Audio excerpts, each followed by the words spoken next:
Hey everybody, Justin here with From Zero to Studio, and today we're going to talk about mixing bass guitar, and specifically the technique I use to process the bass on this rock mix. Let's dive in.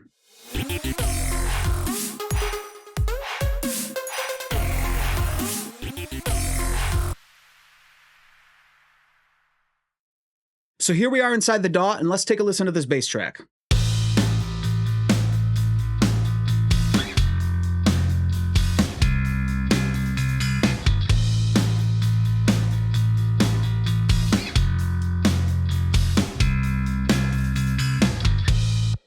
So this bass track was sent in as a DI direct track for mixing.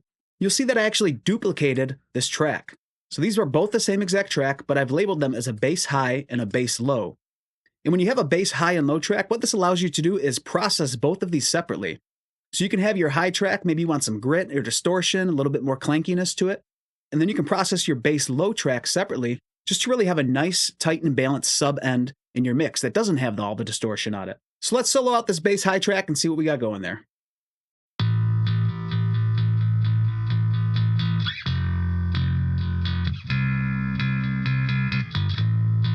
So hearing that, there's not much sub, not a lot of low end, just a little more of that clankiness to it. Let's take a listen to the low track.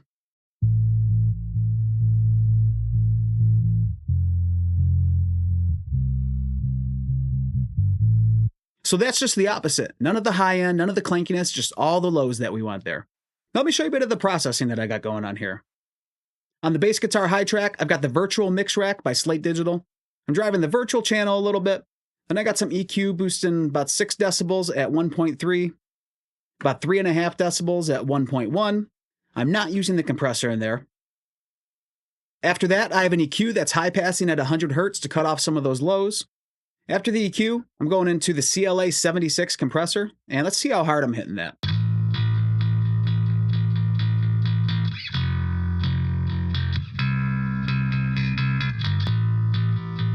So up to about 10 decibels of gain reduction on the loudest peaks. Then after that, because that compressor is raising some of that low end up again, I actually have another EQ that's also rolling off at 100. And then following that at the end, I have a limiter that's knocking back a few decibels on average and up to about 7.5 decibels in some of the louder spikes from the bass.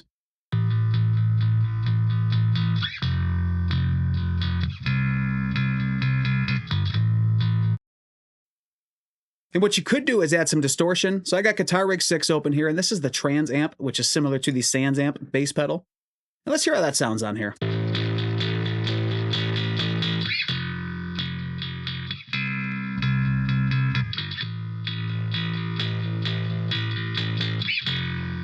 Let's blend that in with the sub.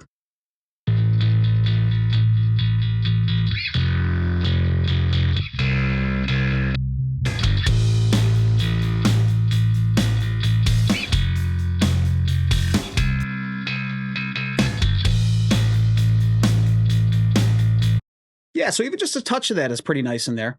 We didn't go for that on this mix, however, so I'm going to turn that back off. Let's take a listen to this bass guitar low track.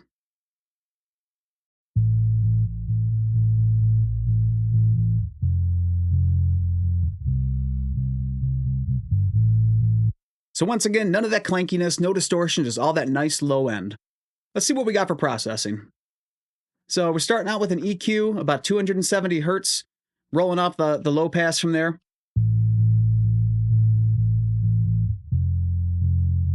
So we're getting mostly all those lows, a little bit extra out of that.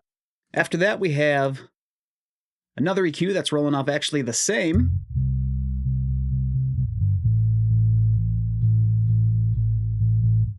I don't know why I had 2 EQs on that, but I did. They don't sound any different without it. So maybe I was experimenting between one versus the other, and I ended up keeping both on there. After that, we have an instance of MaxxBass.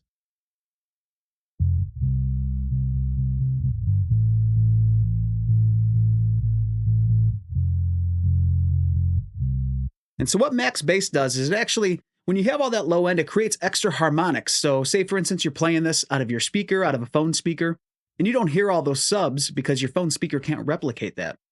But MaxxBass will actually add additional harmonics up in the frequency spectrum so that way your phone can get some of those bass harmonics from the sub. Let's hear it without.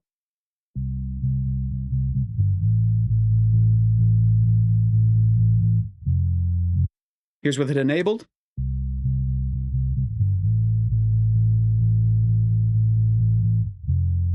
And here are both bass guitar tracks together again.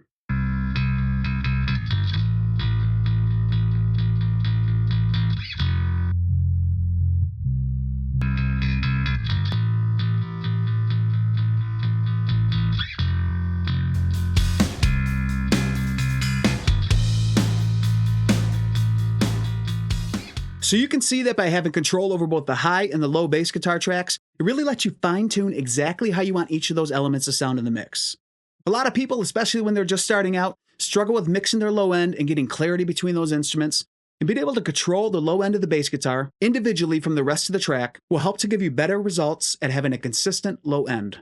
And this isn't the only way I mix bass. For a rock song, this is one of my go-to methods. But it really depends on the genre, the style of the song, what's being played. But for more of a modern rock sounding bass, this is one of my go-to methods most of the time.